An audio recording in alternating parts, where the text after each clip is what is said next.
বিজয় উল্লাসে মাতোয়ারা কর্মী সমর্থক। একক সংখ্যাগরিষ্ঠতা পেয়ে সরকার গঠন নিশ্চিত বিএনপির। এখন পর্যন্ত ১৯৭ আসনে ধানের শীষ, ৫৮টিতে ১১ দলীয় ঐক্যের জয়। দেশ পুনর্গঠন ও সুশাসন প্রতিষ্ঠার অঙ্গীকার ধানের শীষের বিজয়ীদের। গণতান্ত্রিক যাত্রা সুসংহত করার প্রত্যয়। বিজয় মিছিল না করার নির্দেশ তারেক রহমানের।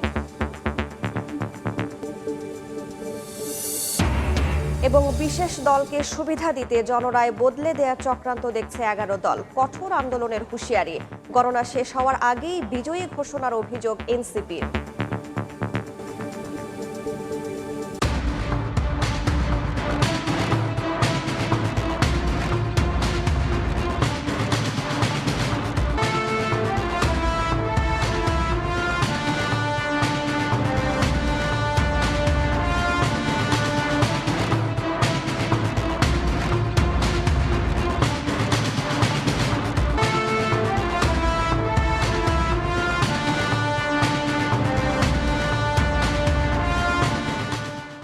আমরা ৭২ ঘন্টা নির্বাচনের সময় এখন আছি সময়ের স্টুডিও থেকে। আপনাদের সঙ্গে আছে আমি রাইসা জান্নাত। ত্রয়োদশ জাতীয় সংসদ নির্বাচনের অনানুষ্ঠানিক ফলে এরই মধ্যে একক সংখ্যাগরিষ্ঠতা পেয়েছে বিএনপি। এখন পর্যন্ত ১৯৭ আসনে বিজয়ী ধানের শীষ, ৫৮ আসন পেয়েছে জামায়াত নেতৃত্বাধীন ১১ দলীয় ঐক্য। এর আগে ব্যাপক উৎসাহ উদ্দীপনার মধ্য দিয়ে সংসদ নির্বাচন ও গণভোট শেষে শুরু হয় গণনা। আসতে শুরু করে বিভিন্ন আসনের কেন্দ্র ভিত্তিক ফল। এর মধ্যে ঢাকা ১৭ আসনে বিজয়ী হয়েছেন বিএনপি চেয়ারম্যান তারেক রহমান। ঠাকুরগাঁও ১ আসনে বিজয়ী হয়েছেন ধানের শীষের প্রার্থী মির্জা ফখরুল ইসলাম আলমগীর। ঢাকা ১৫ আসনে জয়ী হয়েছেন জামায়াত আমির ডাক্তার শফিকুর রহমান। বিভিন্ন আসনে বিজয়ী প্রার্থীর পক্ষে আনন্দ উল্লাসে মেতেছেন কর্মী সমর্থকরা। এখনও বিভিন্ন আসনে ভোট গণনা চলছে, সেখানে ভিড় করছেন বিভিন্ন দলের নেতাকর্মীরা।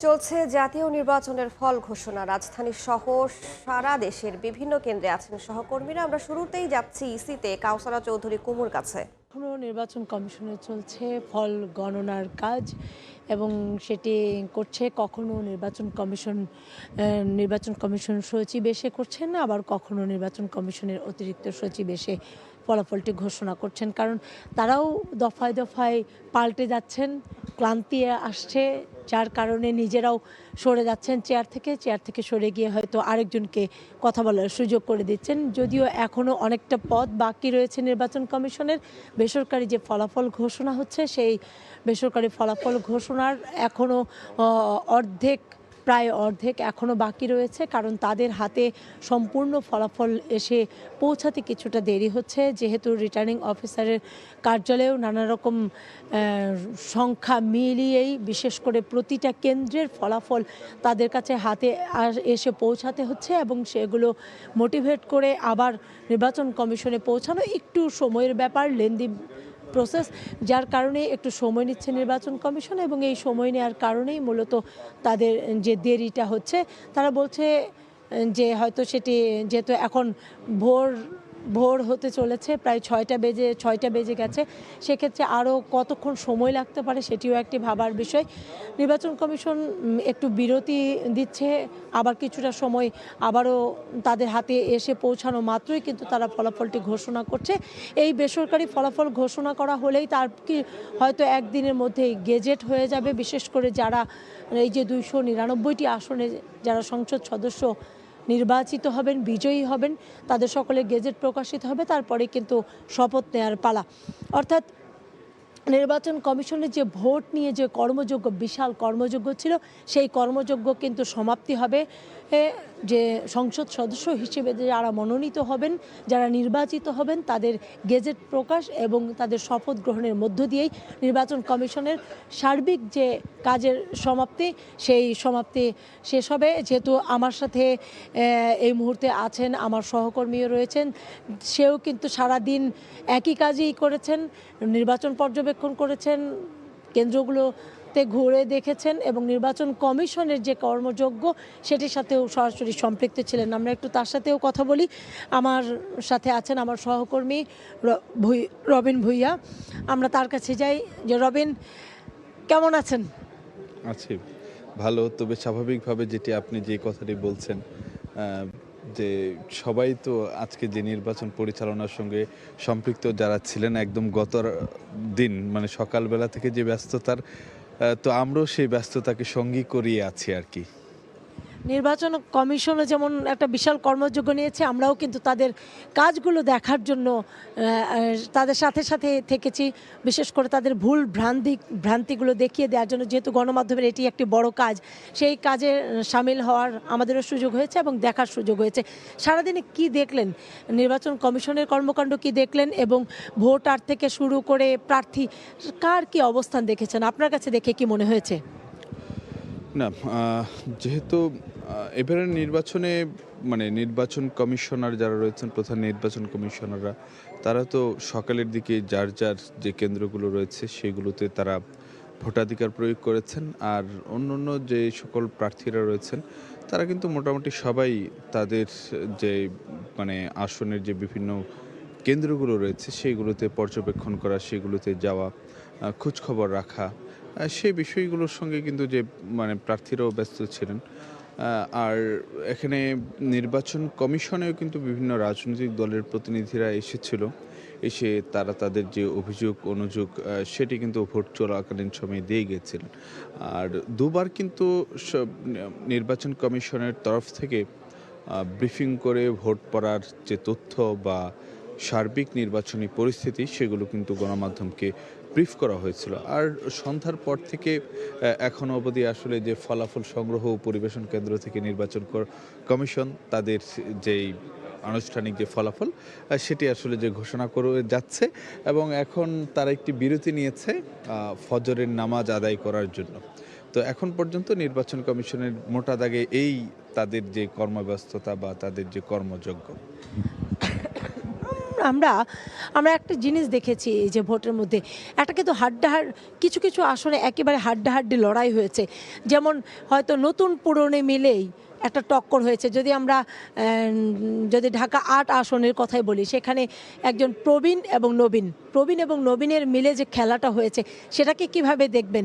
যে মানুষ যেহেতু এবার নবীন ভোটারও ছিল বেশি এবং নবীন প্রার্থীও ছিল সেখানে, তো এই যে হাড্ডাহাড্ডি লড়াই, একজন প্রবীণ নেতার সাথে একজন নবীন নেতার, এই লড়াইটাকে কিভাবে দেখবেন?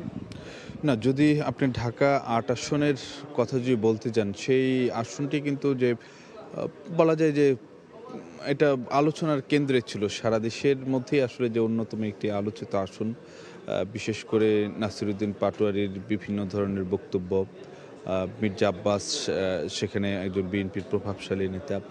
আরেকটি বিষয় কিন্তু মির্জা আব্বাসের যদি অতীত রাজনৈতিক জীবনে যদি দেখতে চান, তাকে কিন্তু এই আসনগুলোতে বা তিনি তো একটা সময় তিনি মেয়র নির্বাচন করেছেন, সংসদ সদস্য হিসেবে তিনি নির্বাচন করেছেন। তো এই জায়গাগুলোতে তাকে অনেক শক্তিশালী রাজনৈতিক প্রতিপক্ষের বিরুদ্ধে কিন্তু যে তিনি নির্বাচনী লড়াইয়ে নেমেছেন এবং সেখানে কখনো হেরেছেন, কখনো জিতেছেন।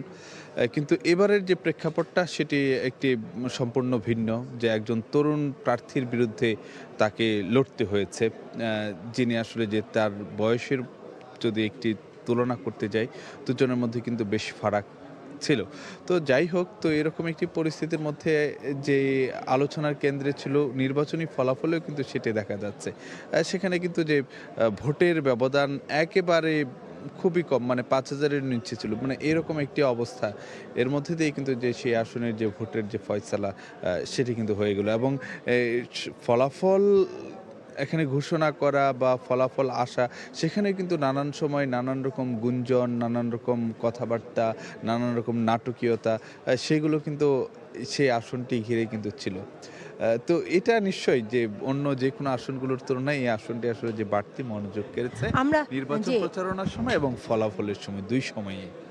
আমরা এবারের ভোটে একটি জিনিস লক্ষ্য করেছি যে আমরা বলছি যে ৫০টি দল নির্বাচনে অংশগ্রহণ করেছে। এই ৫০টি দল করেছে বটে, যেমন সর্বোচ্চ প্রার্থীও দিয়েছে দলগুলো, সর্বনিম্ন প্রার্থীও দেখেছি আমরা। একজন প্রার্থী দিয়েছে এরকম দলও কিন্তু আছে। প্রায় ৪টি দল ছিল এরকম যে একজন করে প্রার্থী দিয়েছে।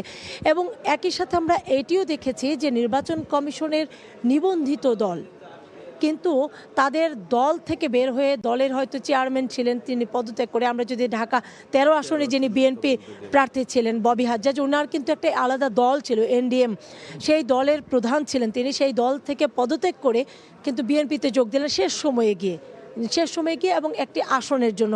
আমরা যদি এটুকুকে দেখি, এই ক্ষেত্রে কি আমরা বলি না যে ছোট ছোট দলগুলো আসলে কতটুকু গুরুত্ব বহন করে, বিশেষ করে তারা বেঁচে থাকার জন্য, অথবা এই যে আরেকটি দলে গিয়ে যোগ না দিয়ে যদি নিজেরাই নিজেদের দলকে সুসংগঠিত করতে পারেন, যদি দলকে আরও প্রসারিত করতে পারেন। সেবার কিন্তু নির্বাচন কমিশন এবার কিন্তু একটা সুযোগ দিয়েছিল, যেমন নিজ দলের প্রতীকেই ভোট করতে হবে, জোট গঠন করলেও নিজ দলের। সেই বিষয়টাকে কিভাবে দেখবেন আপনি? না, এখানে আসলে যে কিছু কিছু জায়গাতে মানে বেশ কয়েকটি দল যেহেতু এবারের আরপিওতে একটি সংশোধনী এনেছে যে জোটের প্রতীকে আর তারা ভোট করতে পারবেন না প্রার্থীরা। সেটা কিন্তু আগে যেটি দেখতাম যে জোটের প্রধান যে রাজনৈতিক দল ছিল তার যে প্রতীকটা, সেটি যেহেতু অধিক পরিচিত ছিল সাধারণ মানুষের কাছে এবং সেই দলেরও কিন্তু একটা বড় একটা মানে সমর্থক গোষ্ঠী রয়েছিল, তাদের একটা আবেগের বিষয় আছে। সেই কারণে কিন্তু যে ছোট ছোট দলের যে মানে বড় নেতারা ছিলেন, ছোট রাজনৈতিক দলের বড় নেতারা, তাদেরকে যখন মনোনয়ন দেওয়া হতো, আসনগুলোতে যখন ছাড় দেওয়া হতো, তখন কিন্তু তারা বড় দলের প্রতীকে তারা নির্বাচন করতেন। তো এবার আরপিও সংশোধনের কারণে সেটি আসলে হচ্ছে না।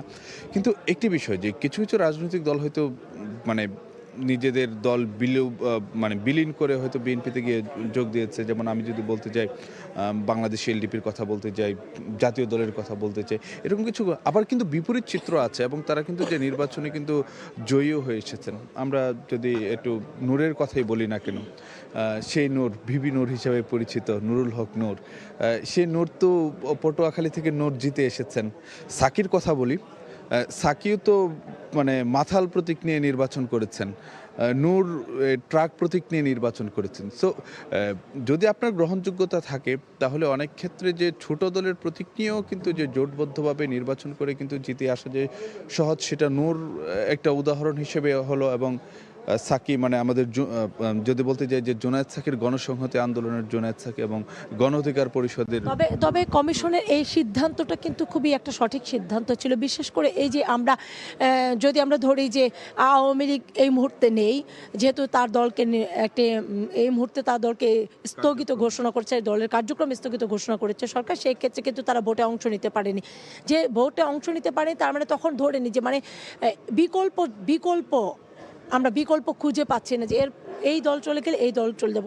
এটা কিন্তু এই বিকল্প খুঁজে পাওয়ার একটা নতুন প্ল্যাটফর্ম, মানে প্রতিটা দল যেন নিজস্ব শক্তিতে দাঁড়াতে পারে এবং এই শক্তিটা যদি ভর করে থাকে নিজের দলগুলো নিজ দলের প্রতীকেই নিজের দলের প্রতীকটাকে চেনাতে পারে এবং দলের প্রসারণ এভাবে করে একদিন হয়তো ঘটে যাবে এবং তখন যে বিকল্প আর মানে মানুষের এটুকু থাকবে না যে ঠিক আছে একটা দল চলে গেছে, একটা দল নেই, তাহলে আমরা কাকে ভোট দেব, এই জিনিসটা যেন না থাকে। এবং এটা যদি চলমান থাকে যে এবং এই ধরনের যে এই বিধানটা এই বিধানটা যদি চলমান থাকে এবং কোনোভাবে এটাকে বাদ না দেওয়া হয়, তাহলে নিশ্চয়ই দলগুলো একসময় নিজের পায়ে দাঁড়াতে আসলে আমি মনে করি যে এই বিষয়টি আসলে যে জনগণই তারা মানে বিচার করবে যে আসলে যে কোন সিদ্ধান্তটা মানে সঠিক হয়। কারণ এই বিষয়টা তো একদম আপেক্ষিক বিষয়, কারো কাছে মনে হতে পারে এটা বেটার সিদ্ধান্ত, ও অন্য অনেকের কাছে মনে হতে পারে যে না সেই সিদ্ধান্তটা এতটা জুৎসনীয়। কারণ এটি নিয়ে কিন্তু যে রাজনৈতিক দলগুলোর মধ্যেও শুরু থেকে একটা বিতর্ক ছিল, এক এক রাজনৈতিক দল এক একটা অবস্থান নিয়েছে। তো আমি মনে করি যে এই বিষয়টা আসলে যে দিন শেষে যে জনগণই মানে বিচার করার বা মানে পর্যবেক্ষণ করার বা পর্যবেক্ষক হিসেবে রায় দেওয়ার মানে বলটা আসলে যে তাদের কোর্টে গিয়ে মানে ঠেকে। ধন্যবাদ রবিন। আমরা আসলে কথা বলছিলাম সহকর্মী রবিনের সাথেই কথা বলছিলাম ভোটের বিস্তর পরিস্থিতি নিয়ে, যে ভোটের সার্বিক বিষয়গুলো নিয়ে, বিশেষ করে এই যে রাজনৈতিক দলগুলোর উত্তরণ এবং নতুন নতুন রাজনৈতিক দলের যে নিবন্ধন, নতুন নতুন রাজনৈতিক দলের প্রসার, এই প্রসারগুলো নিয়ে মূলত কথা বলছিলাম। দলগুলো যেন বেঁচে থাকে এবং কারো উপর কাউকে যেন নির্ভর করে না থাকতে হয়, সেই বিষয়গুলো নিয়ে আসলে আলোচনা চলছিল। আপনারা পিছনে দেখতে পাচ্ছেন যে নির্বাচন কমিশন তাদের ফলাফল একে একে ঘোষণা করছে, কখনো বিরতি দিচ্ছে এবং তারপরেই কিন্তু ঘোষণা করছে। নির্বাচন কমিশন থেকে আমরা এই মুহূর্তে আরেকজন সহকর্মীর কাছে যাব। মিরপুরে আছে আমাদের সহকর্মী রায়দুল শুভ, আমরা চলে যাচ্ছি তার কাছে।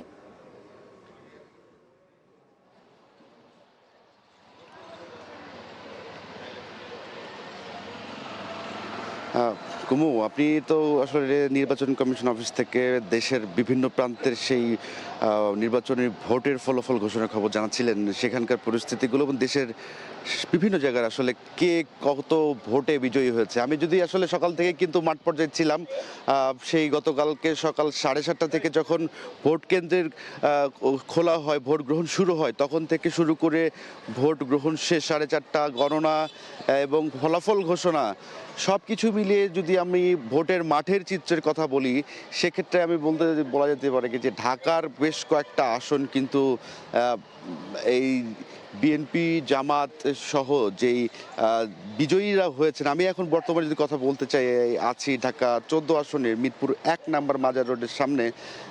এখানকার যে প্রার্থী আছেন জনাব ব্যারিস্টার আরমান, তিনি কিন্তু বিএনপি প্রার্থী সানজিদা ইসলাম তুলির প্রতিদ্বন্দ্বিতা করেছিলেন এবং বেশ বড় ব্যবধানে কিন্তু তার বিজয় হয়েছে বেসরকারিভাবে। আমরা সকালে ভোর 4টার কিছু সময় পরে দেখেছি যে এই মিরপুরের চিত্র এবং এর পাশাপাশি বিভাগীয় কমিশনারের অফিস থেকে কিন্তু তাকে বেসরকারিভাবে বিজয়ী ঘোষণা করা হয় এবং তারপরে তার উল্লাস, তার সমর্থন, তার প্রার্থীদেরকে আমরা দেখেছি যে উল্লাস বজায় নিয়ে আসতে। এবং এর পাশাপাশি আমরা দেখতে পেয়েছি যে বর্তমান যে পরিস্থিতি, সেই পরিস্থিতি আসলে কালকে সকাল থেকে যেহেতু সবাই আসলে ভোটের কেন্দ্রে, ভোটের মাঠে ছিল, যে কারণে সমর্থক বা যারা দলের হয়ে কাজ করেছে তারা কিন্তু অনেকটাই কিন্তু এখন আসলে ভোর যেহেতু সারা দেশে যেহেতু সকাল থেকে কালকে সারা দিন সবাই ভোটের মাঠে ছিল, যে কারণে আসলে ভোটের মাঠে থেকে বিজয়ের যে আনন্দ মিছিল, সেই আনন্দ মিছিলগুলো কিন্তু এই আসনে যারা সমর্থকরা তারা কিন্তু করে ভোর 5টার দিকে কিন্তু বাসায় গিয়েছে। এতে করে দেখা যাচ্ছে যে এখন আসলে সেই মানুষগুলো কিন্তু নেই বলে, তবে নতুন প্রার্থীকে পেয়ে, নতুন নির্বাচিত প্রার্থীকে পেয়ে এই আসনের মানুষের সাথে আমরা কথা বলছিলাম, সকালে অনেকের সাথে কথা হচ্ছিল, তারা বলছিলেন যে তারা এইবার হয়তো বা নতুন কিছু তাদের আসনে যে সমস্যাগুলো আছে সেটি আসলে পাবে।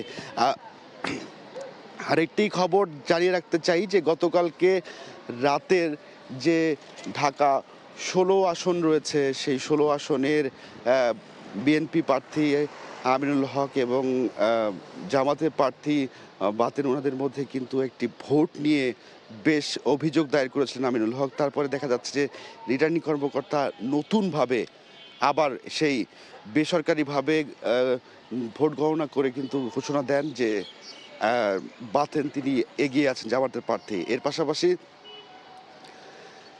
পাশাপাশি এর পরবর্তী যখন এই 11 ঢাকা মিরপুর 11 কিন্তু চিত্র, সেই রাতের বেলা কিন্তু উত্তেজনা বিরাজ করছিলেন। পরবর্তী দেখা গিয়েছে যে জামাতের প্রার্থীকে নিরাপত্তা দিয়ে তাকে সেখানে ভোট কেন্দ্র থেকে নিয়ে যাওয়া হয়েছে। তো সব কিছু মিলে যদি ঢাকার এই চিত্র ছিল, আমরা একটু যেতে চাই রাজশাহীতে আছে আমাদের এক সহকর্মী মওদুদ রানা।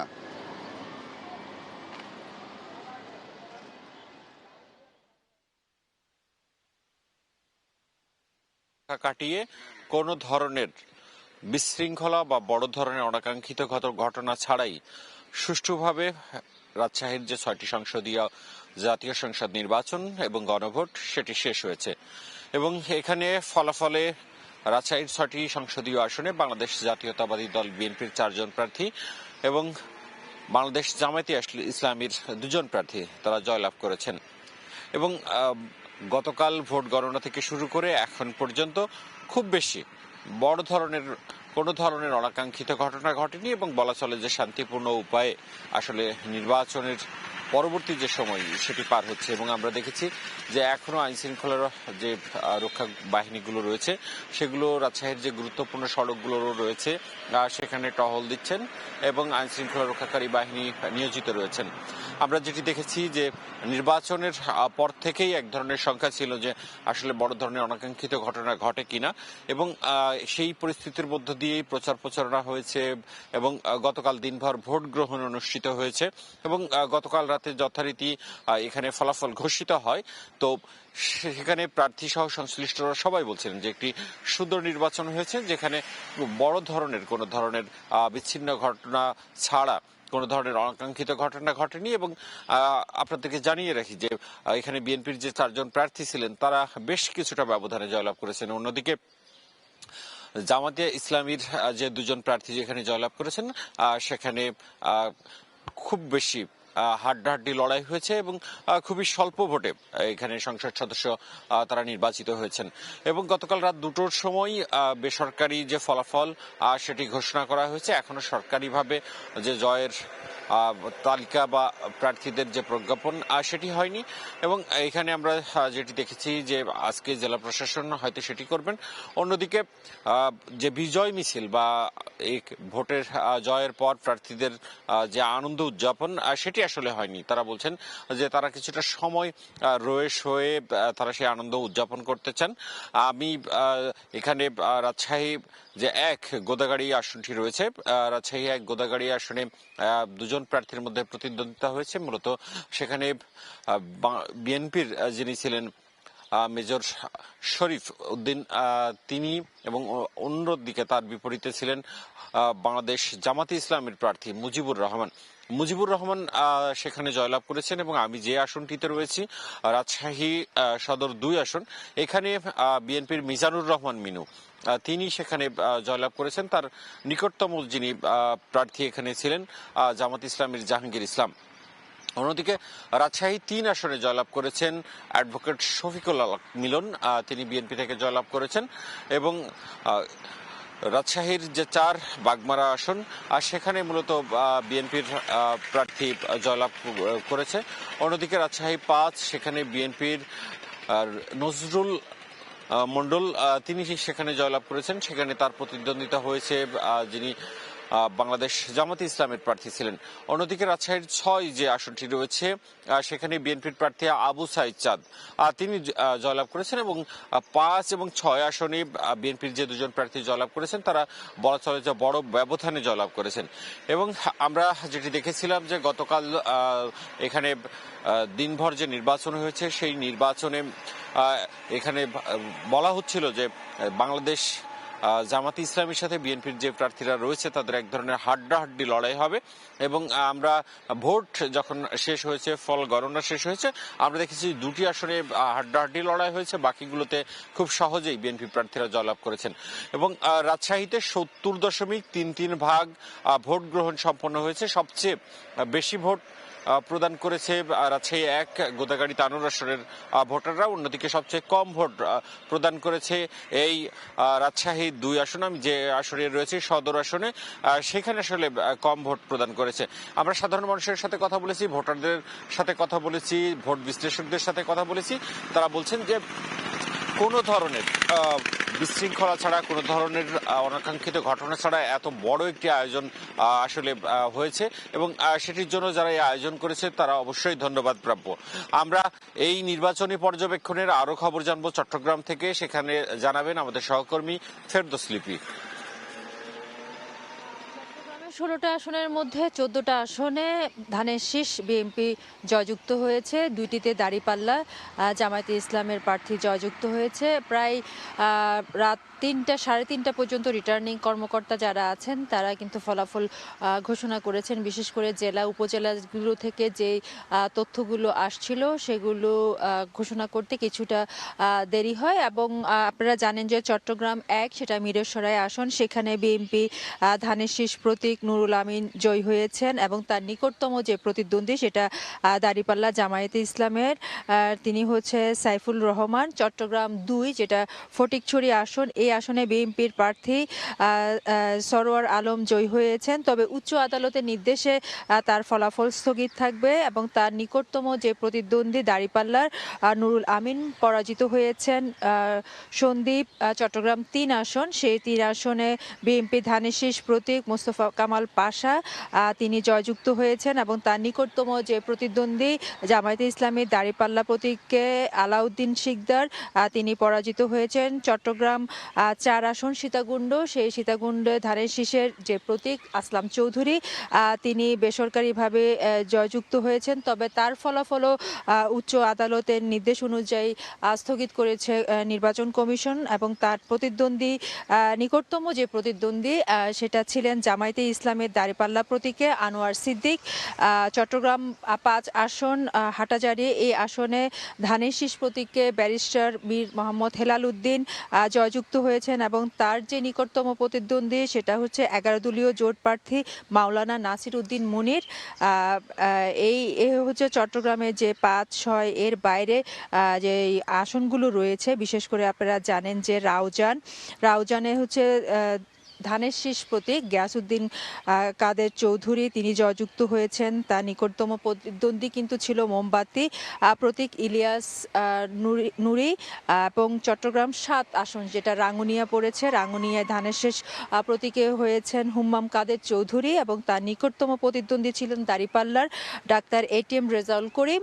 এবং চট্টগ্রাম ৮ আসন যেটা বোয়ালখালী এবং চাঁদগাঁওর কিছু অংশ নিয়ে রয়েছে, সেখানে জয়যুক্ত হয়েছেন বিএনপির প্রার্থী এরশাদুল্লাহ এবং এরশাদুল্লাহ কিন্তু ফলাফল যেহেতু অনেক আগে এসেছেন তিনি কিন্তু গণমাধ্যমের সাথে কথা বলেছেন, তাৎক্ষণিকভাবে তিনি সবাইকে ধন্যবাদ জানিয়েছেন এবং বিশেষ করে বলেছেন যে তার যে এলাকা বোয়ালখালী, সেই বোয়ালখালী আসলে দীর্ঘদিন ধরে অবহেলিত ছিল এবং বোয়ালখালীবাসী যেহেতু তার কাছে আস্থা রেখেছে, তার প্রতি বিশ্বাস রেখেছে, সে কারণে তিনি বোয়ালখালীকে তার যে ওয়াদাগুলো করেছেন সে ওয়াদাগুলো করবেন। তো এখনো পর্যন্ত আসলে ভোর রাত পর্যন্ত ফলাফল ঘোষণা করেছেন বেশিরভাগ নেতাকর্মীরা হয়তো আছেন, কিছু সকালের পর হয়তো তারা আসবেন দলীয় কার্যালয়ে, তবে কেন্দ্রীয় নির্দেশনা অনুযায়ী বিজয় মিছিল করবে না বলে আমাদেরকে জানিয়েছেন। হয়তো নেতাকর্মীরা আসলে আমরা তাদের প্রতিক্রিয়াটা আরো ভালো বলতে পারবো। তো এই ছিল আমার কাছে এখনো পর্যন্ত সর্বশেষ। আমরা নওগাঁয় চলে যাব, আমাদের প্রতিনিধি সেখানকার যে পরিস্থিতি সেটা জানাবেন। গতকাল আসন্ন ত্রয়োদশ সংসদ নির্বাচন অনুষ্ঠিত হয়েছে, আপনারা জানেন। সেই শান্তিপূর্ণভাবে উত্তরের যেই রংপুর জেলা রয়েছে, রংপুর জেলার 6টি আসন, সেই 6টি আসনে কিন্তু একেবারে শান্তিপূর্ণভাবেই যে নির্বাচন এবং গণভোট কিন্তু অনুষ্ঠিত হয়। আমরা দেখেছি রংপুরে যে 6টি আসন রয়েছে, সেই 6টি আসনের মোট কিন্তু প্রার্থী রয়েছেন জামাত এবং বিএনপি মনোনীত প্রার্থীর মধ্যে কিন্তু 5টি আসনে জামাত মনোনীত যে প্রার্থী রয়েছেন তারা কিন্তু জয়লাভ করেছেন। এছাড়াও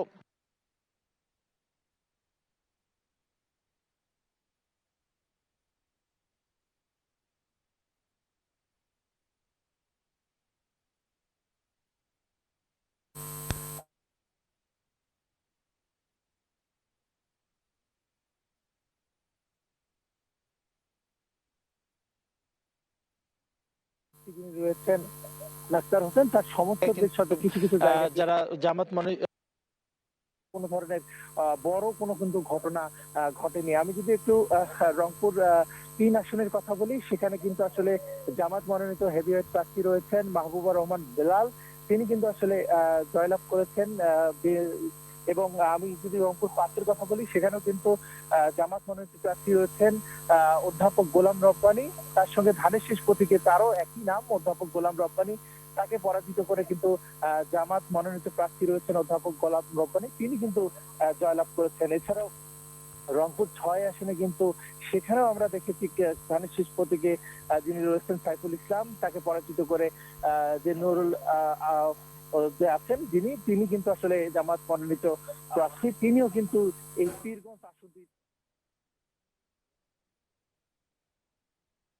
রাজধানী সহ দেশের বিভিন্ন কেন্দ্র থেকে নির্বাচনী ফলাফলের খবর জানাচ্ছিলেন আমাদের সহকর্মীরা। তার আগে আমরা যুক্ত ছিলাম নির্বাচন কমিশন কার্যালয়ে।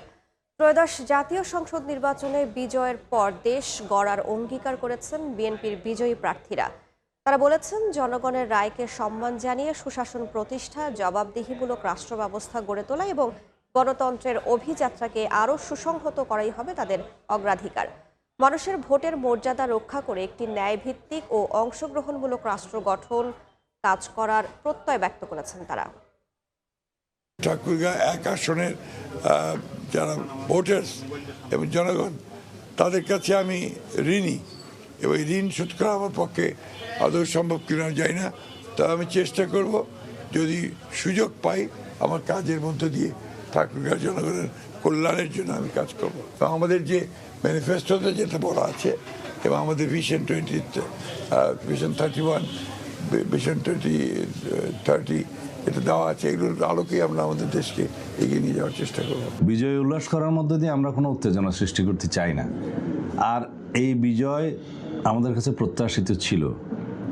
আমরা নির্বাচনের আগেও এবং নির্বাচনের পরে আমাদের মাননীয় চেয়ারম্যান সাহেব স্বদেশ প্রত্যাবর্তনের পরে আমরা জনগণের মধ্যে যে উচ্ছ্বাস দেখেছি এবং যে সমর্থন পেয়েছি, সারা দেশে আমাদের চেয়ারম্যান সাহেবকে, জনাব তারেক রহমান সাহেবকে দেখার জন্য, ওনার কথা শোনার জন্য সারা রাত ধরে মানুষ অপেক্ষা করেছে, ভোর রাত্র পর্যন্ত। তখনই আমরা মেসেজ পেয়ে গেছি এই দেশের মানুষ কি চায়। সুশাসনের জন্য, যেটা বলা হয় যে গুড গভর্নেন্স এনশিওর করার জন্য একটা শক্তিশালী বিরোধী দল সবসময় জাতীয় সংসদের দরকার, যাতে চেকস অ্যান্ড ব্যালেন্স থাকে, সেরকম আমরা আশা করি। সারা বাংলাদেশে যে ধানের শীষের যে জোয়ার উঠেছে, সেই জোয়ারে বর্তমান সরকার, জামাত, এনসিপি সবাই মিলেও কারচুপি করে আমাদেরকে ঠেকায় রাখতে পারে নাই। আগামী দিনেও পারবে না ইনশাল্লাহ। আমি শুরু থেকে বলে আসছি, আমাদের এই অঞ্চলের সবচেয়ে বড় সমস্যা গ্যাসের সংকট, তীব্র গ্যাসের সংকট। এটাকে আমি অন্তত আমাদের এই এলাকায় 1 নম্বর প্রায়োরিটিতে রেখেছি। দ্রুততম সময়ে গ্যাসের সংকট এবং ওভারঅল আমাদের যে জ্বালানি সংকট রয়েছে দেশে, সেটিকে নিরসনের জন্য আমরা কাজ করব। আল্লাহর অশেষ রহমত, এবার 84,000 ভোটের ব্যবধানে আমি নির্বাচিত হয়েছি। কেরানীগঞ্জ তথা ঢাকা 2, আমিনবাজার, ভাকুরতা, তেঁতুলঝোড়া, এই ঢাকা 2 আসনের জনগণ আমাকে আজকে ম্যান্ডেট দিয়েছে, তারা আমাকে নির্বাচিত করেছে। আমি প্রথমেই কৃতজ্ঞতা প্রকাশ করছি ঢাকা 2 আসনের আমার শ্রদ্ধেয় জনগণ, মা বোন সহ সর্বস্তরের জনসাধারণের প্রতি আমি কৃতজ্ঞতা প্রকাশ করছি এবং তাদের প্রতি শ্রদ্ধা জানাচ্ছি যে তারা আজকে আমাকে সমর্থন দিয়ে আমাকে নির্বাচিত করেছেন। আমার প্রতিশ্রুতি ছিল এই ঢাকা 2 আসন জনগণের প্রতি যে আমরা সন্ত্রাস মুক্ত, মাদক মুক্ত, আমরা চাঁদাবাজ মুক্ত এই ঢাকা 2 আসন আমরা প্রতিষ্ঠা করব। কারণ বিগত 17 বছরে এমন একটি পরিস্থিতি সৃষ্টি হয়েছে, মাদকে ছেয়ে গিয়েছে, সন্ত্রাসের রাজত্বে কায়েম হয়েছিল এবং ভূমি দখল হয়েছিল। সেগুলি থেকে পরিত্রাণের জন্যে, জনগণকে সেখান থেকে মুক্তির জন্যে আজকে আমি যে প্রতিশ্রুতি দিয়েছি, সেই প্রতিশ্রুতির প্রতি জনগণ তারা সমর্থন দিয়েছেন। অতএব এই ঢাকা 2 আসনের জনগণকে নিয়ে আমি আমার সকল কার্যক্রম পরিচালনা করব। আমি প্রথমত আমার ভোটার এবং আমাদের নেতা কর্মী এবং নির্বাচনে যারা কষ্ট করেছেন আমার জন্য, তাদেরকে ধন্যবাদ জানিয়ে ছোট করব না। তবে আমি কাজের মধ্যে তাদের ঋণ শোধ করতেও পারবো না, তবে তাদের ঋণ আমি চিরদিন মাথায় করে রাখব। আমি তাদেরকে কৃতজ্ঞতা জানানো ছাড়া আমার আর কোনো ভাষা নাই। এটা আসলে আমার জয়লাভ, এটা রূপগঞ্জবাসীর জয়লাভ, এটা আমাদের দেশ নায়ক তারেক রহমান সাহেবের জয়লাভ। কারণ রূপগঞ্জবাসী অনেক বছর ধরে এটার অপেক্ষায় ছিল যে ভোট দেওয়ার জন্য, মানুষের গণতন্ত্রের জন্য, মানুষের অধিকারের জন্য। রূপগঞ্জবাসী, শুধু রূপগঞ্জবাসী না, সারা বাংলাদেশের মানুষ এটার অধিকারতে বঞ্চিত ছিল। আমি বলবো এটা রূপগঞ্জবাসীর বিজয়, যাতে আমি রূপগঞ্জবাসীকে সবাইকে নিয়ে একসাথে মিলে দলবল ছেড়ে যে সব ধর্মকে এক করে সবাইকে একসাথে মিলে আমরা একটা স্বপ্নের রূপগঞ্জ করতে চাচ্ছি। প্রত্যেককেই আমি আমার অন্তরের অন্তঃস্থল থেকে আন্তরিকভাবে ধন্যবাদ জানাচ্ছি। আমি আপনাদের সেই শ্রমের মূল্য হয়তো দিতে পারবো না, কিন্তু আগামী দিনে ইনশাল্লাহ আপনাদের যে কোনো বিষয়ে আমাকে আপনারা পাশে পাবেন। মাদারীপুর 3 আসন তথা মাদারীপুরের উন্নয়নের কাজগুলো আমরা করে মানুষের যে দুর্ভোগ দুর্দশা আছে সেটা লাঘব করতে পারি। আর আমাদের ইয়াং জেনারেশন যারা আমাদেরকে নতুন ভোটাররা ভোট দিয়ে বিজয়ী করলো, সেই নতুন ভোটারদের জন্য আমার যে ইচ্ছা আপনারা আগেও শুনেছেন, মাদারীপুরে আমরা একটি শিল্পনগরী গড়ে তুলব। ছোটোখাটো শিল্প কলকারখানা গড়ে তুলে আমাদের সেই যুবকরা স্বাবলম্বী হবে, দেশকে উন্নত করবে, নিজেও স্বাবলম্বী হবে। আমি কিছু স্বল্পমেয়াদী দীর্ঘমেয়াদী পরিকল্পনা রেখেছি। যে সকল রাস্তাঘাট, স্কুল, মাদ্রাসা আমরা দেখেছি অবহেলিতভাবে নির্জনভাবে পড়ে আছে, সেই কাজগুলো ইনশাল্লাহ স্বল্পমেয়াদেই শেষ করব। বিপুল সংখ্যক আসনে নির্বাচিত হওয়ায় দেশবাসীকে আন্তরিক শুভেচ্ছা জানিয়েছে বিএনপি। তবে কোনো আনন্দ মিছিল বা সভা করা যাবে না বলে নেতাকর্মীদের নির্দেশনা দেওয়া হয়েছে। দলের সিনিয়র যুগ্ম মহাসচিব রুহুল কবির রিজভী স্বাক্ষরিত এক প্রেস বিজ্ঞপ্তিতে এই নির্দেশনা দেওয়া হয়েছে। তা আরও বলা হয়, বাদ জুমা প্রয়াত সাবেক প্রধানমন্ত্রী বেগম খালেদা জিয়ার আত্মার মাগফিরাত কামনা ও দেশবাসীর প্রতি শুভ কামনায় নামাজ শেষে দোয়ার আয়োজন করা হয়েছে। বিএনপি এবং এর সহযোগী সংগঠনের সব পর্যায়ের নেতাকর্মী ও সাধারণ জনগণকে দোয়ায় অংশগ্রহণের অনুরোধ করা হয়েছে। একই সঙ্গে সারা দেশে মন্দির, গির্জা ও প্যাগোডা সহ অন্যান্য উপাসনালয়ে প্রার্থনা করার জন্য অনুরোধ করা হয়েছে।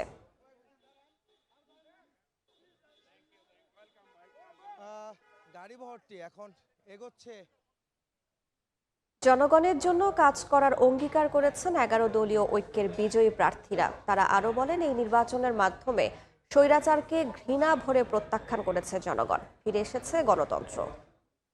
সকলে পোস্টাল ব্যালটে তাদের ভোট পাঠিয়েছে এবং তারা আমাদের জন্য দোয়া করেছে। সকলের দোয়ার বরকতে আজকে মেহেরপুর 1 আসনে আমরা বিজয় লাভ করেছি। আমাদের প্রতিবেশীদের সাথে তাদের এতদিন মন কষাকষি ছিল, বিজয় লাভ করার কারণে কারো উপরে চরম নীতিকে অবলম্বন করবেন না। সকলে পারস্পরিক প্রতিবেশী ভ্রাতৃত্বের ভিত্তিতে আমরা সকলে বসবাস করব ইনশাআল্লাহ। আমি বলেছি, আমি প্রতিহিংসার রাজনীতিতে বিশ্বাস করি না। আমি চাই সকল সাথিয়াবাসীর এমপি হতে, নেতা হতে। আমি চাই সকল সাথিয়াবাসীর খাদেম হতে। আমি সকলকে নিয়ে পথ চলতে চাই এবং আমি একটি স্বপ্নের সাথিয়া গড়তে চাই, সকলকে সাথে নিয়ে। আমি চাই সমাজ থেকে দুর্নীতি দূর হোক, সমাজ থেকে চাঁদাবাজ, সন্ত্রাসী এগুলো দূর হোক এবং আমাদের মানুষ, আমাদের এলাকার মানুষ শান্তিতে ঘুমাতে পারুক এবং স্বাধীনভাবে তারা তাদের যে কার্যক্রমগুলো আছে সেটা চালাক। পিরোজপুরের সম্মানিত জনগণ যারা আমার উপরে আস্থা রেখেছেন, আমার উপরে আমাকে বিশ্বাস করেছেন, আমি সেই সকল জনগণকে আমি আমার অন্তঃস্থল থেকে গভীর কৃতজ্ঞতা জানাচ্ছি। আর আমি অনেকগুলি প্রতিশ্রুতি দিয়েছি পিরোজপুরের উন্নয়নে। আমি পিরোজপুরের জনগণকে বলেছি আমি কি কি উন্নয়নমূলক কাজ করতে চাই। ইনশাআল্লাহ আল্লাহ যখন আমাকে সুযোগ দেবেন আমি আমার প্রত্যেকটি ওয়াদা একটি একটি করে পূরণ করবো ইনশাআল্লাহ। রংপুরের 6টি আসনে 11 দলীয় জোট, 1টি আসনে শাপলাকলি এবং 5টি আসনে দাঁড়িপাল্লার বিজয়ের মধ্য দিয়ে এবারের যে নির্বাচন, জাতীয় নির্বাচন, এই নির্বাচনের মধ্য দিয়ে যেমন একেবারে আওয়ামী লীগ একেবারে নাই হয়ে গেছে, জাতীয় পার্টিও কিন্তু এবারের নির্বাচনের মধ্য দিয়ে প্রত্যাখ্যাত হয়েছে। তারা 5 আগস্টে যেমন প্রত্যাখ্যাত হয়েছিল, আজকে 12ই ফেব্রুয়ারি রংপুরের জনগণ জাতীয় পার্টিকে প্রত্যাখ্যান করেছে, এই স্বৈরাচারের দোসরদেরকে প্রত্যাখ্যান করেছে। সকলের কাছে দোয়া চাই আল্লাহ যেন আমাকে দিয়ে এই বাংলাদেশের জন্য এবং আমার এলাকার জন্য এমন বড় বড় কাজ করার সুযোগ আমাকে দেন, যাতে করে তার মধ্য দিয়ে সকলের ঋণ একেবারে শোধ হয়ে যাওয়ার একটা ব্যবস্থা হয়। পঞ্চগড় 1 আসনে পরাজিত এনসিপি প্রার্থী সার্জিস আলম অভিনন্দন জানিয়েছেন বিজয়ী প্রার্থী বিএনপির নওশাদ জমিরকে। বৃহস্পতিবার রাতে ফল ঘোষণার পর নওশাদ জমিরের বাসায় গিয়ে অভিনন্দন জানান তিনি। তাকে সহযোগিতারও আশ্বাস দেন এনসিপির উত্তরাঞ্চলের মুখ্য সংগঠক। জনগণ যদি তাকে 1 ভোটে এগিয়ে রাখে, তাকে ওইটুকু রেসপেক্ট আমাদেরও শো করা উচিত। তো সেই জায়গা থেকে আমি নিজে এসেছি ওনাকে এই অভিনন্দনটুকু জানাতে এবং ওনার এই একটা খুশির মুহূর্তে ওনার পাশে থাকতে এবং পাশাপাশি এই বার্তাটি দিতে যে ইনশাআল্লাহ আগামী 5 বছরে এই পঞ্চগড় 1 আসনে জাতীয় নাগরিক পার্টি এনসিপি এবং আমরা যদি একটা জোট হিসেবে 11 দল পারফর্ম করি, তাহলে আমরা একসাথে তাকে আমরা সকল ভালো কাজে আমাদের জায়গা থেকে সহযোগিতা করবো ইনশাআল্লাহ। ঢাকা 17 ও বগুড়া 6 আসনে বিজয়ী হয়েছেন বিএনপির চেয়ারম্যান তারেক রহমান। রাজধানীর গুলশানে বিএনপির নির্বাচন পরিচালনা কার্যালয়ে সংবাদ সম্মেলনে কমিটির মুখপাত্র মাহাদি আমিন অভিযোগ করেন, কিছু আসনে বিশেষ ব্যক্তিকে জয়ী করতে ইলেকশন ইঞ্জিনিয়ারিং করা হয়েছে। বিএনপি চেয়ারম্যান আমাদের নেতা জনাব তারেক রহমান তার দুটি নির্বাচনী আসন বগুড়া 6 এবং ঢাকা 17-তে ইতিমধ্যে বেসরকারিভাবে বিজয়ী হয়েছেন, আলহামদুলিল্লাহ। আপনারা আরও অবগত আছেন যে গতকাল রাত থেকে আমাদের রাজনৈতিক প্রতিপক্ষ বিভিন্ন ধরনের কারচুপি, জালিয়াতি, কেন্দ্র দখল সহ নানা অপরাধে সম্পৃক্ত ছিল। তারপরও জনগণের আন্তরিক ভালোবাসা ও সমর্থনে আমরা দেখেছি ধানের শীষের প্রার্থীরা বিপুল সংখ্যক আসনে বড় ব্যবধানে এগিয়ে রয়েছেন। অনেকে এর মাঝে বেসরকারিভাবে নির্বাচিত হয়েছেন। জনগণের ভালোবাসায় সিক্ত দল বিএনপি ইনশাল্লাহ জনসমর্থন নিয়ে 2/3 বেশি আসনে বিজয়ী হয়ে সরকার গঠন করবে। আপনারা নিশ্চয়ই দেখেছেন আজকেও দেশ জুড়ে বিভিন্ন জায়গায় অনেক ধরনের কারচুপি, জালিয়াতি এবং সহিংসতার ঘটনা ঘটেছে। বিশেষভাবে নির্দিষ্ট কিছু আসনে নির্দিষ্ট কিছু প্রার্থীকে বিজয়ী করে আনার জন্য এক ধরনের ইলেকশন ইঞ্জিনিয়ারিং আজকে হয়েছে। এটা বিশ্বাস করার যথেষ্ট কারণ রয়েছে আমাদের হাতে। যদি উদাহরণ দিই, শুধুমাত্র ঢাকা শহরে ঢাকা 8, ঢাকা 11, ঢাকা 13, ঢাকা 16 সহ বেশ কিছু আসনে ভোট গণনা এবং ফলাফল ঘোষণায় উদ্দেশ্য প্রণোদিতভাবে বিলম্ব করা হয়েছে, বিলম্ব করা হচ্ছে। বিএনপি কিংবা ধানের শীষের বিপুল ব্যবধানে অপ্রতিরোধ্য যে বিজয়, সেই বিজয়ের ব্যবধানটাকে কমিয়ে আনার জন্য একটি নির্দিষ্ট রাজনৈতিক দল অপপ্রচার এবং নির্বাচনী আচরণবিধির লঙ্ঘন করেছে। ফলে নির্দিষ্ট কিছু আসনে এই ইলেকশন ইঞ্জিনিয়ারিং হয়তো পরাজয়ের ব্যবধানটা কমিয়ে আনছে এবং দেশব্যাপী ভোটারদের স্বতঃস্ফূর্ত অংশগ্রহণকে কিছুটা ব্যাহত করেছে। নির্বাচনে অনিয়মের অভিযোগ তুলেছে জামায়াতে ইসলামী। একটি বিশেষ দলকে সুবিধা দিতে নির্বাচনী কর্মকর্তাদের ভোট গণনায় অনিয়ম সহ নির্বাচন কমিশনে বেশ কিছু অভিযোগ জানিয়েছে দলটি। জনরায় বদলে দেয়া চক্রান্তের বিরুদ্ধে আন্দোলনের হুঁশিয়ারিও দিয়েছে জামায়াত। বৃহস্পতিবার দিনভর ভোট গ্রহণের পর গণনা শেষে রাতে একে একে আসতে শুরু করে বিভিন্ন কেন্দ্র ও আসনের ফল। এর মধ্যে রাতে নানা অভিযোগ নিয়ে ইসিতে যায় জামায়াতে ইসলামীর একটি প্রতিনিধি দল। কথা বলছি নির্বাচন কমিশনের সাথে, তাদের ব্যাখ্যা আমরা জানবো। আমরা তাদের সাথে ফোনেও কথা বলেছি, এখন ফিজিক্যালি আসছি, আমরা তাদের বক্তব্য শুনবো এবং এটার ব্যাপারে আমরা কোনো ধরনের কোনো ছাড় দেব না। আমরা যদি জনগণের এই মতামতকে বা জনগণের দেওয়া এই ভোটাধিকারকে চক্রান্ত এবং ষড়যন্ত্রের মাধ্যমে ম্যানিপুলেশন করার চেষ্টা করা হয়, তাহলে অবশ্যই আমরা আমাদের কর্মসূচি এবং সেটাকে বাস্তবায়নের জন্য যে ধরনের কর্মসূচি দেওয়া সেটা আমরা দেব। এর আগে দলটির কেন্দ্রীয় কার্যালয়ে এক সংবাদ সম্মেলনে নির্বাচনে বিভিন্ন অনিয়ম তুলে ধরেন জামায়াতের মুখপাত্র। সেখানে কমপক্ষে 8টি সিট যেখানে ফাইনাল হওয়ার পর আবার নির্বাচন কর্মকর্তারা ফেরত নিয়েছেন, সেখানে তারা কলম দিয়ে কাটাকাটি করেছেন এবং বলেছেন যে এটা আমাদের ভুল হয়েছে, নতুন করে সেটা দেওয়া আছে। প্রথম দিকে যোগ করে যেটা ছিল, এই পরিবর্তনের পরে 5000 ভোট পরিবর্তন হয়, ডাক্তার খালেদুজ্জামান এখন 5000 ভোটে তিনি পরাজিত। এটা খুবই মারাত্মক একটি বিষয়। এই ধরনের অনেকগুলো ঘটনা আমরা দেখতে পাচ্ছি। আমাদের আমির ডাক্তার শফিকুর রহমান সাহেব, আমরা যে হিসাব করেছি বিভিন্ন 129টা সেন্টার থেকে যেটা আমরা পেয়েছি, তিনি 20,000-এর বেশি ভোটে তিনি অ্যাডভান্স আছেন, কিন্তু প্রতিপক্ষ বলছেন যে তিনি পাস করেছেন। যেহেতু ঘোষণা হয় না, সুতরাং তিনি এটা সুবিধা নিচ্ছেন। অথচ এটা মিনিমাম 7 থেকে 8 ঘন্টা আগে এটা ঘোষণা দেওয়ার সুযোগ ছিল।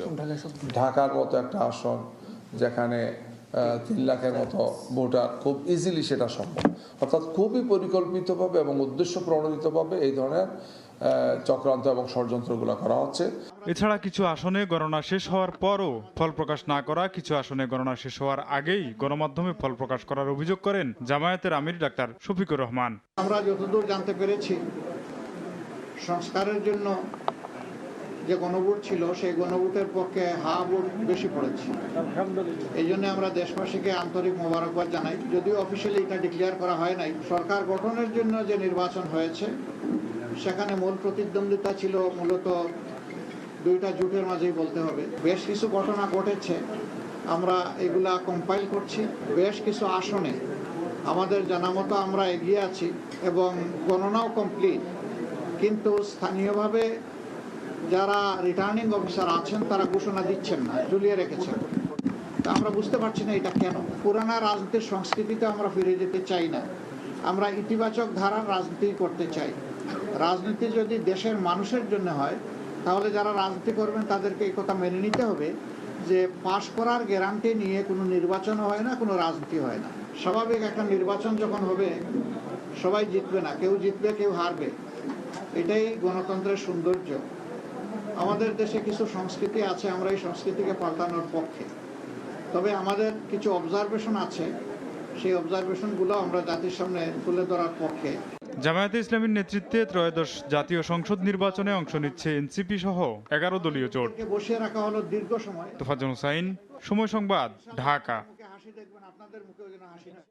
নির্বাচনে কারচুপি, গণনা শেষ হওয়ার আগেই গণমাধ্যমে ফল প্রকাশ এবং কোনো কোনো কেন্দ্রে গণনা শেষ হওয়ার পরও ফল ঘোষণা না করার অভিযোগ তুলেছে এনসিপি। জরুরি সংবাদ সম্মেলনে এসব অভিযোগ করেন আসিফ মাহমুদ সজীব ভূঁইয়া। আমরা খুব শঙ্কার সাথে লক্ষ্য করছি যে কিছু কিছু আসনে ফলাফল ট্যাম্পারিং করার এক ধরনের চেষ্টা হচ্ছে, যেখানে আমাদের 11 দলীয় জোটের নেতৃস্থানীয় যারা প্রার্থী আছেন তাদেরকে হারানোর উদ্দেশ্যে ফলাফল ট্যাম্পারিং করার স্পষ্ট প্রমাণ আমরা পাচ্ছি। যেমন আমরা ঢাকা 13 আসনে দেখলাম যে এক ধরনের অসংলগ্ন ফলাফল বারবার আসছিল, মিডিয়ায় একরকম আসছিল, কেন্দ্র থেকে একরকম আসছে, কেন্দ্রগুলো সাম আপ করলে একরকম আসে, রিটার্নিং কর্মকর্তা অন্যরকম ঘোষণা দিলেন। জোটের অন্যতম শরিক দল জামাতে ইসলামীর আমিরের যে আসন, সেখানে আমরা মিডিয়ায় দেখছিলাম খুবই কন্টিনিউয়াস প্রসেসের মধ্য দিয়ে আমরা দেখছিলাম যে 20,000, 21,000, 22,000-এর মতো একটা পার্থক্য কিন্তু মেনটেন হচ্ছিল মাঝামাঝি সময় থেকে। কিন্তু যখন 61,000 আর 82,000 থাকলো, তার কিছুক্ষণ পরে সেখানে বিএনপির প্রার্থী পোস্ট দিলেন যে তিনি বিজয়ী হয়ে গেছেন, মিডিয়ায় তার বিজয়ের ঘোষণা হয়ে গেল। অথচ সেখানে আমরা দেখলাম 21,000-এর মতো একটা পার্থক্য থাকা অবস্থায় এই ধরনের একটা ঘোষণা দিয়ে এক ধরনের প্রেশার ক্রিয়েট করে আমার মনে হয় যে এক ধরনের চাপ প্রয়োগ করে সাইকোলজিক্যালি মোরালি করার চেষ্টা করা হচ্ছে, যেখানে মাঠের বাস্তবতা কিংবা ভোট গণনার বাস্তবতা কিন্তু ভিন্ন। আমরা ঢাকা 16 আসনেও একই রকম চিত্র দেখতে পেলাম। ঢাকা 17 আসনে আমরা দেখতে পেলাম যে 50টি ভোট কেন্দ্রের ভোট গণনা শেষ না হতেই একজনকে বিজয়ী ঘোষণা করে দেওয়া হলো। তো এই মিডিয়ার মাধ্যমে এক ধরনের, যেটা আমরা কিছুদিন ধরে বলে আসছিলাম যে এক ধরনের ম্যানিপুলেশন এবং ফলাফল ট্যাম্পারিং করার চেষ্টা করা হয়েছে। এবং আমরা স্পষ্টভাবে দেখেছি যে আমাদের ঢাকা 19 আসনে আমাদের প্রার্থী দিলশানা পারুল, সেখানে একটি কেন্দ্রের ভোট 460টা ছিল বিএনপি প্রার্থীর, 600 সামথিং ছিল আমাদের শাপলাকলিতে। সেটা যখন রিটার্নিং কর্মকর্তা ঘোষণা দিলেন, তিনি উল্টোটা ঘোষণা করলেন। তিনি 460টা ঘোষণা করলেন শাপলাকলির, আর 600 সামথিং ঘোষণা করলেন ধানের শীষের। ঢাকা 8 আসনেও দেখেছি সেখানে একটি কেন্দ্রের ফলাফল মানেন না বলে সেখানে 7 বার কাউন্টিং করানো হলো, এবং সেখানে প্রত্যেকটি কেন্দ্রের ফলাফল কাউন্ট করে যা আসছে সেটার সাথে আবার সেন্ট্রালি রিটার্নিং কর্মকর্তা যা ঘোষণা করছেন তার মিল থাকছে না।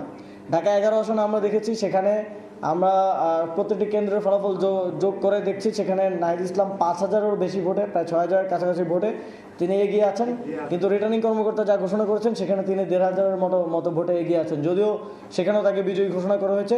তারপরেও আমরা আমাদের পক্ষ থেকে, যেহেতু আমরা অসংলগ্ন তথ্য পেয়েছি, কেন্দ্রের ভোটের যোগফল আর রিটার্নিং কর্মকর্তার ঘোষণার মিল পাচ্ছি না, সেই জায়গা থেকে আমরা আবার সেটা পুনর্যাচাই করার জন্য, পুনর্গণনা করার জন্য দাবি করেছি, সেটা পুনর্গণনা চলছে।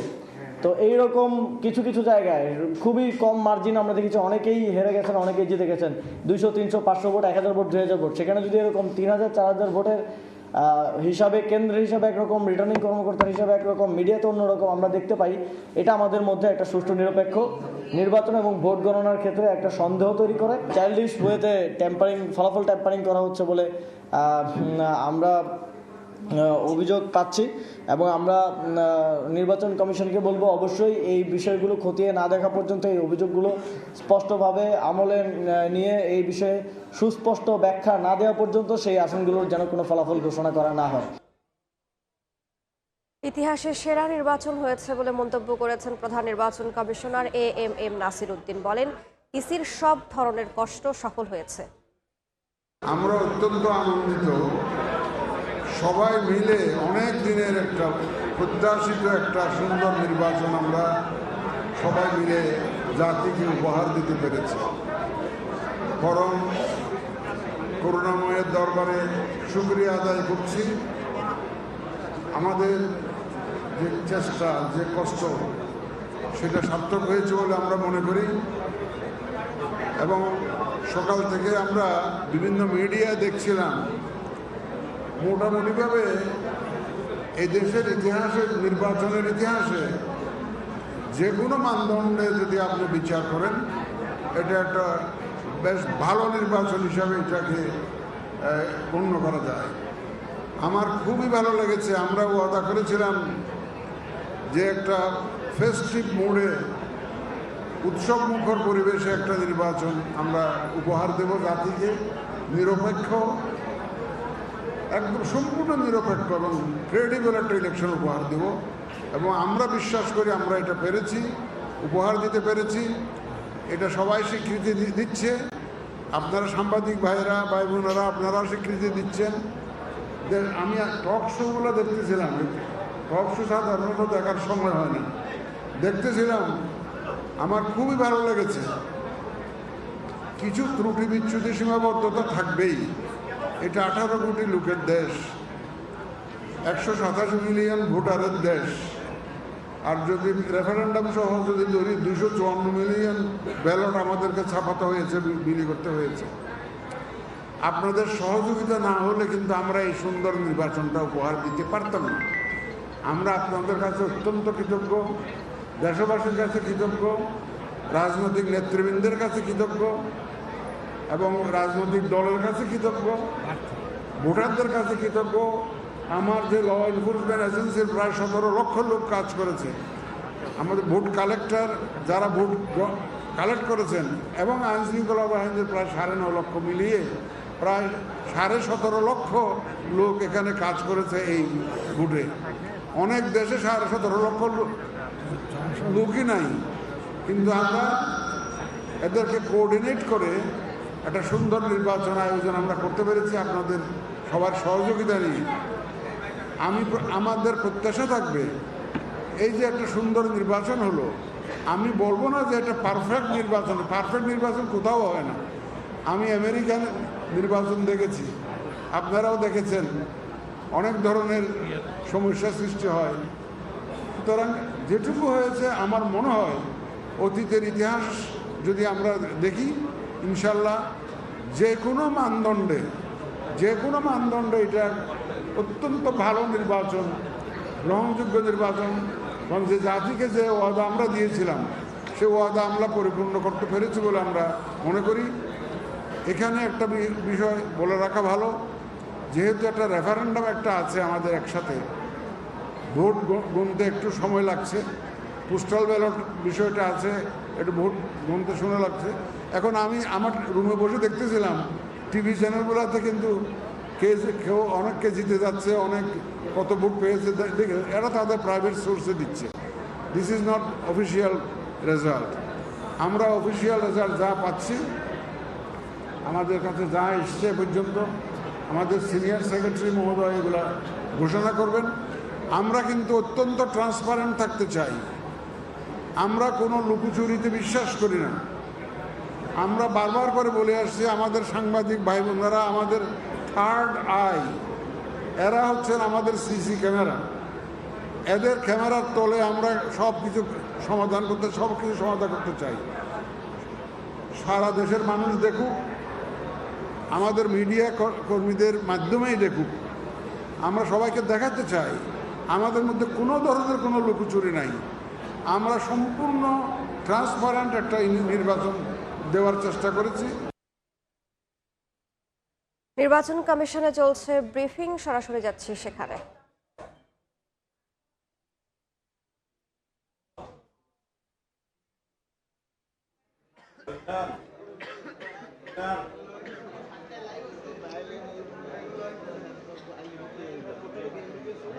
গোপালগঞ্জ 1, মোট ভোট কেন্দ্র 139, ফলাফলপ্রাপ্ত ভোট কেন্দ্র 139। জনাব আশরাফুল আলম স্বতন্ত্র ফুটবল প্রতীকে পেয়েছেন 21,276। জনাব এম আনিসুল ইসলাম স্বতন্ত্র ঘোড়া প্রতীকে পেয়েছেন 3,257 ভোট। জনাব নীরদ বরণ মজুমদার বাংলাদেশের কমিউনিস্ট পার্টি কাস্তে প্রতীকে পেয়েছেন 349 ভোট। মোহাম্মদ আব্দুল হামিদ মোল্লা বাংলাদেশ জামাত ইসলামী দাড়িপাল্লা প্রতীকে পেয়েছেন 34,635 ভোট। জনাব মোহাম্মদ মিজানুর রহমান ইসলামী আন্দোলন বাংলাদেশ হাতপাখা প্রতীকে পেয়েছেন 5,870 ভোট। জনাব মোহাম্মদ কাইয়ুম আলী খান স্বতন্ত্র প্রার্থী কলস প্রতীকে পেয়েছেন 2,180 ভোট। জনাব মোহাম্মদ কাবির মিয়া গণ অধিকার পরিষদ ট্র্যাক প্রতীকে পেয়েছেন 54,329 ভোট। জনাব মোহাম্মদ সেলিমুজ্জামান মোল্লা বাংলাদেশ জাতীয়তাবাদী দল ধানের শীষ প্রতীকে পেয়েছেন 69,462 ভোট। জনাব সুলতান জামান খান জাতীয় পার্টি লাঙ্গল প্রতীকে পেয়েছেন 621 ভোট।